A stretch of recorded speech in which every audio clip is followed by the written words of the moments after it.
Hello friends, இன்றைக்கி நம்மளோட சேனலில் ரோட்டு கடை ஸ்டைலில் ரொம்ப சுவையான எக் ஃப்ரைட் ரைஸ் எப்படி ரெடி பண்ணலான்னு சொல்லி பார்க்கலாம்.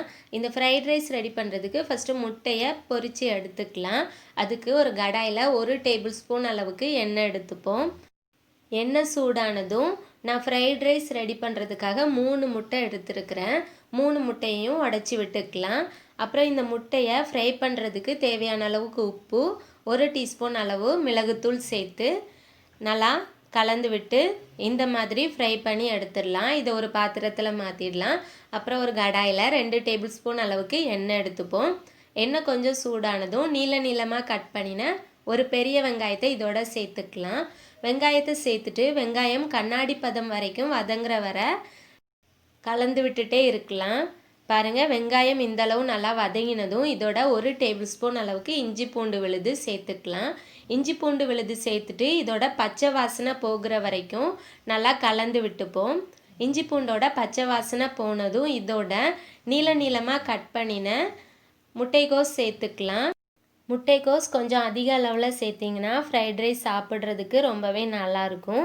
முட்டைக்கோஸ் சேர்த்துட்டு ஒரு 1 மினிட் மட்டும் நல்லா கலந்து விட்டுட்டு காரத்துக்கு ஒரு பச்சை மிளகாயை குட்டி குட்டியாக கட் பண்ணி சேர்த்துக்கிறேன். அப்புறம் இதோட ஒரு கேரட், பாதி குடை மிளகாயை சின்னதாக நறுக்கி சேர்த்துக்கலாம். சேர்த்துட்டு இதையும் நல்லா கலந்து விட்டுப்போம். நான் சாதத்துக்கு ஏற்கனவே உப்பு போட்டு தான் வடித்து வச்சுருக்கிறேன். அதனால் இப்போது இந்த காய்கறிக்கு மட்டும் தேவையான அளவு உப்பு சேர்த்துப்போம். உப்பு சேர்த்துட்டு நல்லா கலந்து விட்டுப்போம். இந்த கேரட், குடைமிளகாய், முட்டைக்கோஸ் எல்லாம் நல்லா வதங்கணும்னு அவசியம் இல்லை.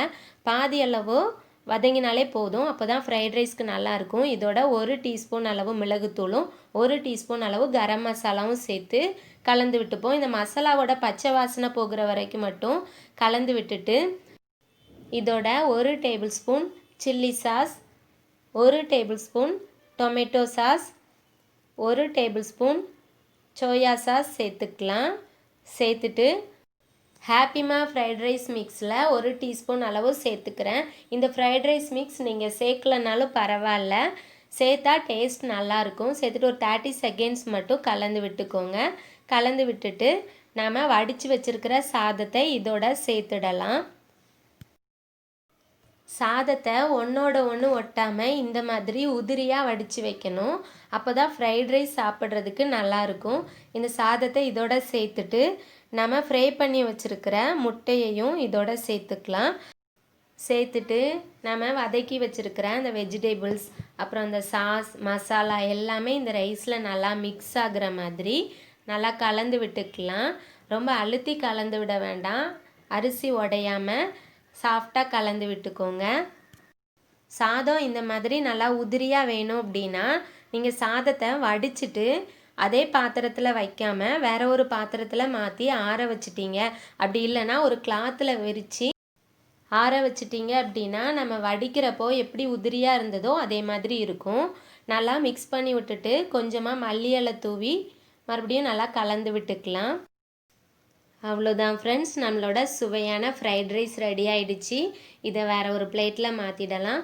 பாருங்கள் எப்படி ஒன்று ஒன்றா உதிரியாக இருக்குதுன்னு. சாப்பிட்றதுக்கு ரொம்பவே சுவையாக இருக்கும். நம்ம ரோட்டு கடையில் சாப்பிட்ட அதே டேஸ்ட் நமக்கு கிடைக்கும். இதே மெஷர்மெண்ட்டில் ரெடி பண்ணணுன்னா 2 பேர் சாப்பிட்ற மாதிரி தாராளமாக ரெடி பண்ணலாம். நான் 1 கப் ரைஸ் வச்சு பண்ணியிருக்கிறேன். இதே மெத்தடில் நீங்கள் வீட்டில் ட்ரை பண்ணி பார்த்துட்டு உங்களோட கருத்துக்களை எங்களோட ஷேர் பண்ணிக்கோங்க. இந்த வீடியோ உங்களுக்கு பிடிச்சிருந்தா மறக்காமல் லைக் பண்ணுங்கள், ஷேர் பண்ணுங்கள். இதே மாதிரி நிறைய ரெசிபீஸ்க்கு நம்ம சமையல் ஃபார் யூ சேனலை மறக்காமல் சப்ஸ்கிரைப் பண்ணிடுங்க. Thank you friends.